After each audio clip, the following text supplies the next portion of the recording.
হযরত ওমর পরে একদিন দেখি আমার ঘরের দরজার সামনে কে যেন লাথি মারতেছে। আমার মনে হচ্ছিল যেন ঘরের দরজাটা ভেঙেই ফেলবে। আমি দৌড়ে এসে ঘরের দরজা যখন খুলে দিলাম, তখন দেখি রাসূলের প্রাণী গাদা ইয়াফুত দাঁড়ানো আছে। আমাকে ইশারা করতেছে যে রাসূল তোমারে ডাকতেছে। এবার আমি ঘর থেকে বের হলাম, ইয়াফুরও দৌড়ায় আমিও দৌড়াই, ইয়াফুনও দৌড়ায় আমিও দৌড়াই। শেষ পর্যন্ত আল্লাহর নবীর কাছে আসলাম। রাসূল দেখলাম সত্যি আমার জন্য অপেক্ষা করতেছে। যেদিন আল্লাহর নবী ইন্তেকাল করলেন, সাহাবায়ে কেরাম অনেক কান্নাকাটি করেছে।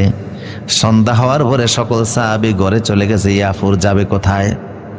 মদিনার আকাশের দিকে তাকিয়ে বারবার চিৎকার মারে আর রওজার চারপাশে ঘুরে আর চোখের পানি ছেড়ে কাঁদে। আল্লাহু আকবার।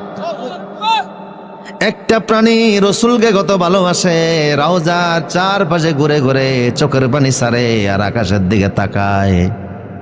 সে কেমন জানি আল্লাহকে বলতেছে, আল্লাহ যেই শহরে রাসূল নাই সেই শহরে আমি আর থেকে কি করব? যেই জমিনে নবী নাই ওই জমিনে আমি থেকে কি করব?